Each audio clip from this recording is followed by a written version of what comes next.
I don't know that I can be serious. Can you be serious? I don't know. Are we vlogging? We're vlogging now. Okay. Good morning, Okie dokie explorers. I am not serious. You are not serious either. We're having some seriousness difficulties. We are going to be experimenting with one of our rocket stoves this morning, and we are going to cook a standardized meal of hamburger mac and cheese. And we are going to light our first fire into our 4-inch rocket stove, and for consistency's sake we're going to get some little twigs out from underneath the locust tree, cotton ball, and some Carmex, because everybody has Carmex on them and somebody can generally come up with a cotton ball. So you just get you a little bit of Carmex on there, you throw that down in the bottom, kind of where the vents are, and then you stoke you some tinder on top of that. Kind of make you a little fire teepee over that, and we'll see if we can't strike us a fire. Some of the things that we're going to be doing is just see how easy this is to light and how much this kind of burns through onto the table and how much ash you're busy producing. So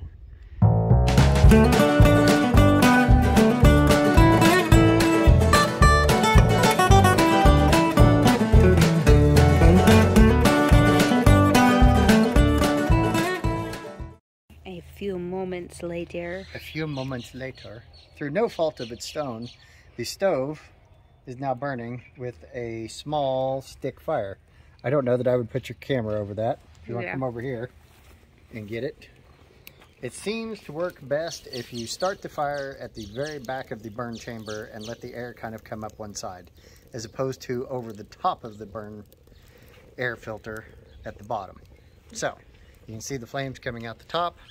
I don't know how hot that little fire is going to be, but the metal on the outside is going to be 61 degrees. So it's fairly chilly out.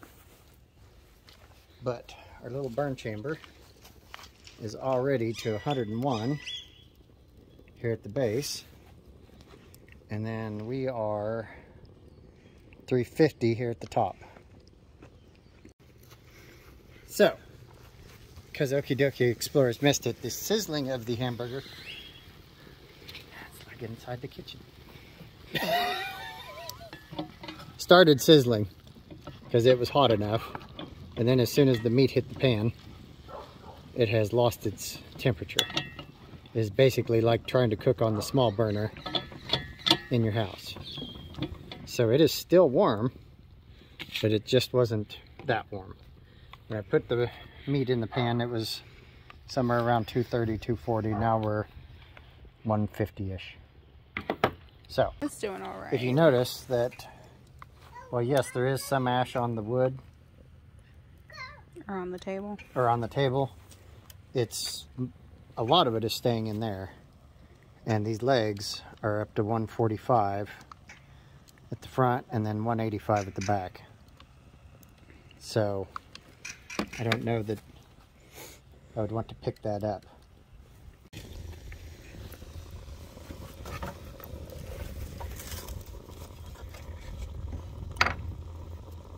Okay, Okie dokie explorers, update.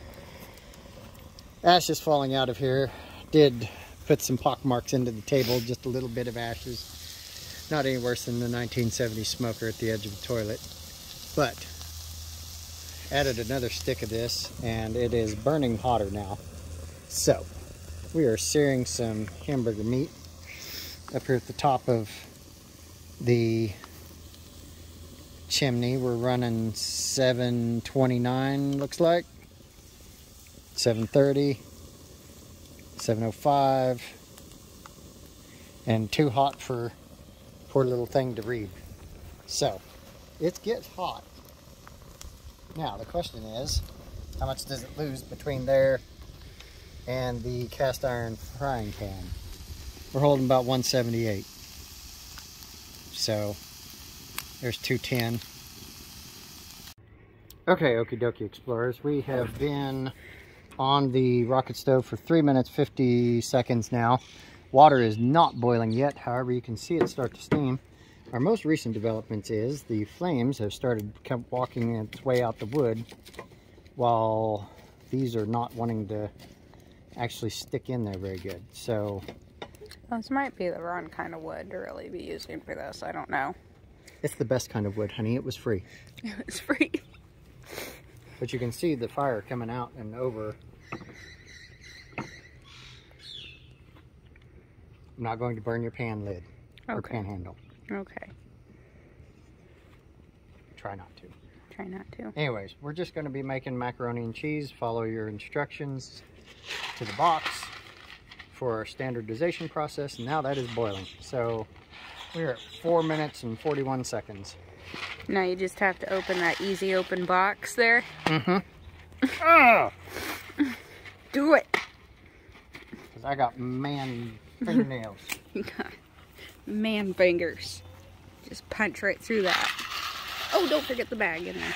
I already got the bag. Oh, okay. I got it. You act like I was never a bachelor or something. Well. What? I act like you forget things like I do. No, I do not. I forget that stupid little bag all the time. Okay. It just plops right out into that water. No, I don't know the last time I actually did anything like that.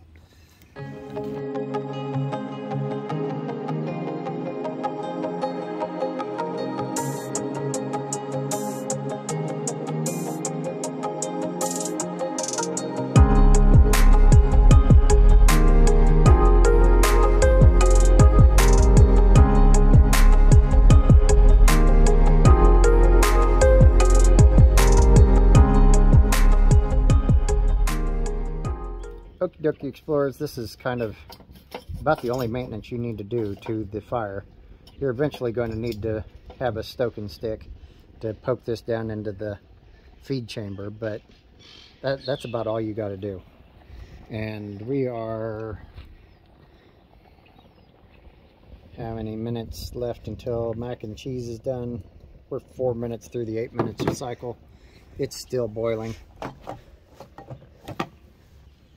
I had to take the lid off because it's about to boil over again. But you'll notice the wardrobe changed. The sun came out. And now it is hot. Now so it is hot.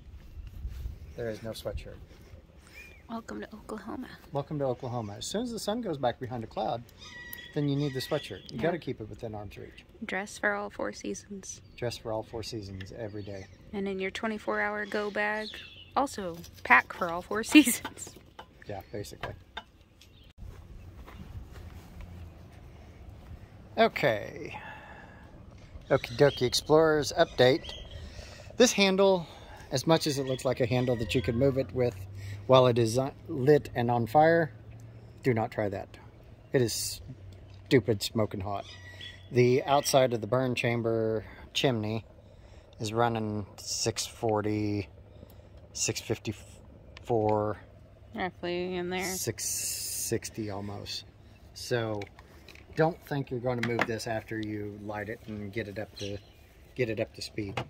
It is not going to be something that you want to do. It will have to cool down. It will need to cool down. We were about 14 minutes from the time that the water was set to boil to we boiled it, and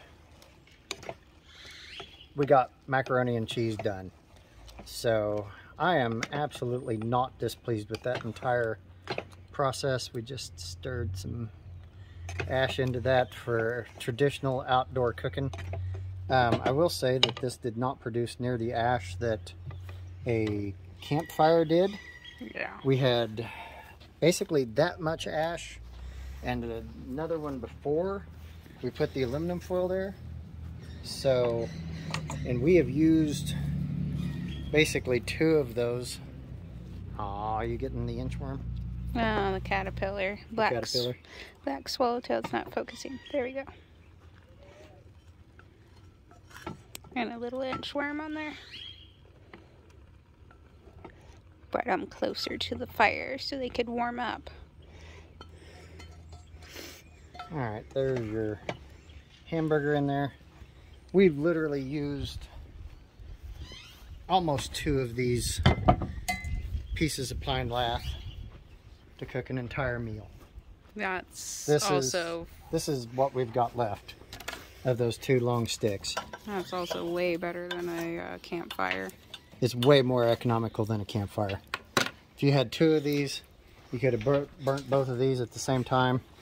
We are less than an hour, and we have been recording and fiddle farting around and playing with the baby and dealing with the Ozark genes of our baby so that she kept taking her shoes off and finding inchworms. And now our trash is blowing away because, well, the sun's out. And Pilot's gonna try and eat it. Don't eat the trash. Good boy. He thought about it. He was like, oh. And then he's like, oh, I know better. Good boy. Okay. So, well, okie anyway, dokie explorers. This will definitely be worth taking camping. This will absolutely be worth taking camping. I'm going to say that we are an hour and 5 minutes from when we started. And 10 minutes of that was inability to light a fire. And I think this will definitely be worth it on a normal Oklahoma day whenever the wind is like normal speeds, like 20 and 30 miles per hour. I mean, you look in here at the fire chamber. Cue camera girl coming around here looking into the fire chamber. That's all we got left, and we still didn't need all of that. Yep. But I am going to say that this little fire rocket stove, absolutely a win. I have my sunglasses on. Hello, good morning, okie dokie explorers. We are back again with the second part of our rocket stove, and trials and comparisons, and I was going to go ahead and put together the second rocket stove, the flat pack rocket stove from flatpackrocketstove.com. This came in the much nicer box, the burlap sack, and the handy dandy put together template and some instructions.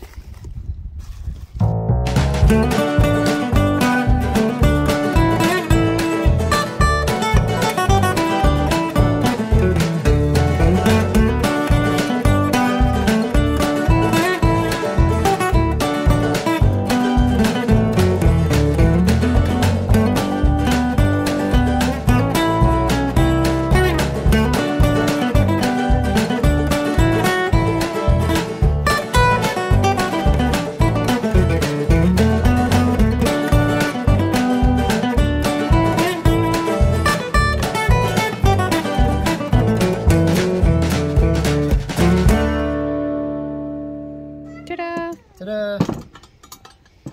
It's roughly 3 minutes. 3 minutes, okay. Roughly. All right. We would also like to point out that this is the burn damage from the last rocket stove. The Burntmor. Burntmor. And these go across kind of like so. Maybe not like that. Maybe more like this. There we go. All right, we have a handful of wet twigs. So this is not an instructional video on how to start your fire with wet tinder. Okay. It is going to be the testing of the rocket stove. So we may abbreviate the actual fire lighting, but I will give you an overall feel as to how easy this is to light comparatively to the other stove. So we have some tinder that we will throw in the bottom of this. We will be using our petroleum jelly for some cotton balls, and we will get the firebox stoked and loaded with some small tinders. Okay. And we have about the same weather temperature wise, but we have more wind. I know it's hard to believe in northwest Oklahoma that the wind would be an issue, but here we are. Are you ready? Yeah. All right, okie dokie explorers, we have got a decent fire going in here. We used one cotton ball and some petroleum jelly, and then a liberal dose of some accelerant. and we are now at 4 minutes and 16 seconds to start, and we have started feeding the larger little pine hubs in here. And once we get 2 of these on fire, we'll kind of consider that ready to start burning. Okay, here at the base, we're reading about 241 at the chimney. We're getting 300s. I got one 400 earlier, and it is not heating up that much, and our fire seems to be wanting to go out. May need to stoke it with some more tiny little twigs. Okay, okie dokie explorers, we have shoved 2 of these little pine boards into the rocket stove, but not on both sides because they don't fit very good, and it was blocking our airflow. The little air intake on this is not very big, and we are feeding some fire back out of the feed tube. We have the pan on there now, and we are warming the pan up at 154, 158, so it's going to be good to sizzle some meat here in a little bit. But I'm worried that the overall temperature of this chimney is not going to be enough to get a pan of water boiling, because it's still only 116 degrees at the top of the chimney. Alright, we're going to see if this sizzles. If it does not, we will know that it's not warm enough. It is not warm enough. This has been on there now probably 3 or 4 minutes, and it should have sizzled by now if this was going to sizzle. So there is still fire in the bottom of this. It is still burning. It has burned up all of the little tiny kindling logs, but you can see how it's trying to burn these. As an additional note, these need to be half the length as the one for the, was the other brand Burntmor? Mm-hmm. For the Burntmor, and they do stick out far enough, but then they would be not at the base of the fire chamber. So alright, so we had a little bit of sizzle. We threw some more little tiny kindling sticks in. Basically things about the size of a pencil. We're going on 20 minutes and we're still not getting any sizzle action on this meat. So we've got plenty of fire. If it were going to work as designed, it seems like it should be sizzling the meat. So we may just also have a little too much wind, because when we have a down moment from the wind, it starts sizzling. Then as soon as the wind picks up, it just can't hang. Well, like we said, like we talked about when we started though, if this chimney's not able to retain enough heat, because the other chimney was like 700 degrees. This one's like 200 and some odd. So if it's not able to, maybe that's not right next to the fire. If it's not able to maintain its heat. Maintain its heat. Because of the slats on the side or whatever. Because of the slats on the side, or maybe the other one had the airflow up underneath. This does not have any airflow from underneath.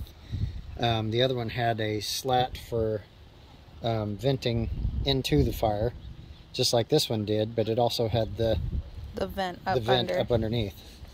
But that is also why you get ashes and little marks, pieces of ember that fall out and mark your table. So right. This one I moved earlier, before I had a frying pan on top of it, to see if it was burning the table, and it's not. But then again, it's not even getting hot enough to make the meat sizzle, so I guess I don't worry about it burning the table too much if it can't even sizzle meat properly. Alright, we're at 22 minutes since we lit this fire. The pan is not even getting hot enough to sizzle the meat. The fire is coming out of the input station. There's a good rolling fire in there. It's not getting things hot enough to actually cook the meat. Pan Here at the outside is 125 degrees. Immediately over the burner, we're at 180, and that's it. I think it's just such a small burner that it's not getting anywhere. I tried to put another piece of wood into the firebox, and it acted like it was going to put it out. Does it? Here at the corner of the firebox, we're running high 300s. There's a 420. At the top of the chimney, we're running 402. So literally from the firebox on the sides, it's running 280, 290, but at the top, it's barely running through. Well, there's a 415. High 300s. There's a 500, but it's not the 700-800 that the other Burntmor was. So I'm going to call it. We're about 25 minutes into this entire experiment, and I'm going to be hungry long before this is ever done. So as cool as the transportation of the flat pack is, it's viable cooking is not going to be a viable substitute for your gas stove, your electric stove, or whatever you're taking into the wild. Maybe if we got a lid on it, it would help. You'd eventually get something cooked, but it's going to just take a while. It's going to take hours to cook what we cooked last time in our thing, because I mean this meat has been in this pan going on 10 minutes, and it's still 90% raw. Well, okie dokie explorers, this experiment has led me to believe that the Burntmor 4-inch rocket stove, see link in description, is the better option. We don't have that much more wind than we had the other day when we tested it. Temperatures are the same. It got the meat sizzling and scorched very, very quickly. The temperatures were far higher. We just pulled this out. Yes, it did light, but it's not producing enough heat at the bottom of the pan to even get more than about a half dime size sizzle in the bottom of this pan. So our recommendations would be to go with the Burntmor. It did a lot better. It's a lot better. You do need to make sure that you have something underneath the Burntmor, because you will get these little scorch things underneath it. I was thinking like one of those ceramic tiles, or you could put a cookie sheet underneath it or something like that. Or we just did some folded aluminum, and we it did work. We did folded aluminum, and this all happened before the folded aluminum. So if you got something like that, you can do that. But we're going to conclude this experiment into the 28-minute mark. But it would be good for roasting marshmallows. It would be good. Aesthetic. And I haven't tried to clean it up yet, because it's not as hot as the other one, but it is still far too hot to be trying to clean out. But we're going to let this burn down and then try and clean it out this afternoon. And then if there's anything to note, we'll give you an update with that. So signing off.